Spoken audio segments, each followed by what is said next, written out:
The Labour manifesto is perhaps the one that a lot of people have been waiting for, given what the polls are showing right now, and given there have been question marks over whether Keir Starmer was going to actually do more than he had said previously. And I'm afraid the short answer to that, whether you like it or not, is there wasn't really much extra new in this manifesto. There were no surprises whatsoever. When it comes to all of the spending commitments, they were basically the kind of things we've heard about for quite some time. When it comes to those tax increases, it's the stuff, again, that you'll be pretty familiar with. So VAT, business rates on private schools, non-dom crackdown and also tax avoidance measures bringing in a lot of money as well.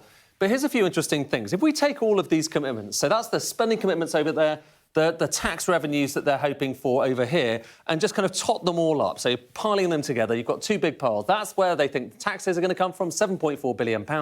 And then you've got the spending. And you probably noticed there's a difference between these two bars. This one is shorter than this one.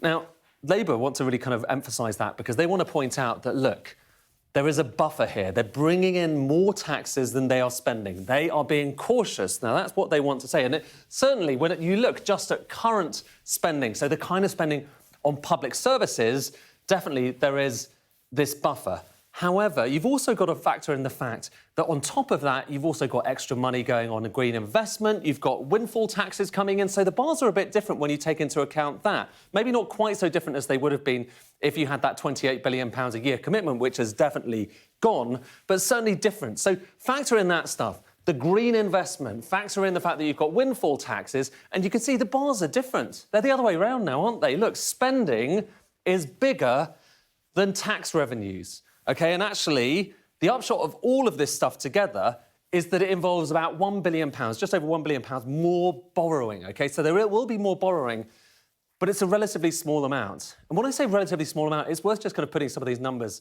into context here, OK? So what we'll do is we'll just take these bars, so that's taxes, we've got spending, we've got the green investment, OK? And we'll put them over here, OK? So these are the same bars. What we're going to do is we're going to compare the Labour manifesto in numerical terms here with the Conservatives and the Lib Dems. So let's bring on their numbers. These are the comparable numbers for the Conservatives and for the Lib Dems. And you can probably see something quite striking, can't you?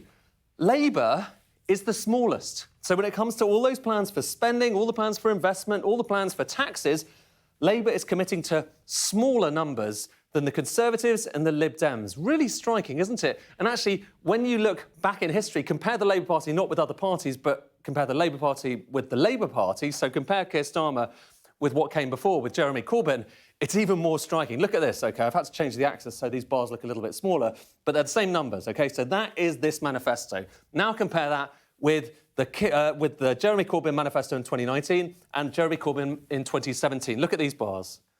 Just look at that difference. So that is the old Labour Party promising enormous amounts of spending, investment, taxes, the rest of it.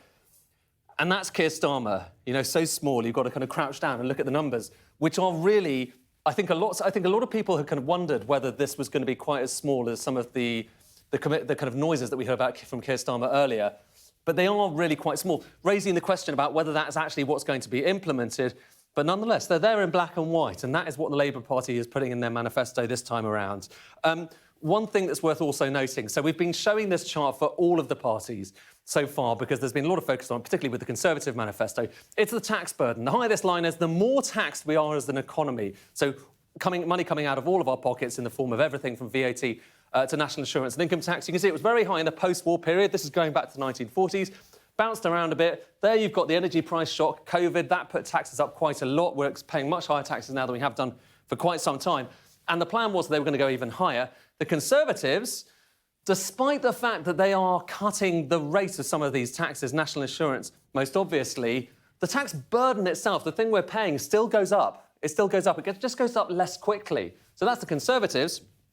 Liberal Democrats, up even higher. So where does the Labour Party sit in this? Where does this manifesto put the tax burden compared with those other plans? Well, the short answer is a bit higher than it would have been otherwise, and that's primarily because of those extra measures on VAT on public schools, and you've also got a few avoidance measures. It's not much of a difference, OK, but it does tip this line over, OK? So if we draw this line all the way back, you can see it just exceeds that point, that high point in 1948. So this is the highest tax burden on record. That being said, basically every party is talking about higher taxes in the future. regardless of which island. It's just kind of how fast they're going up.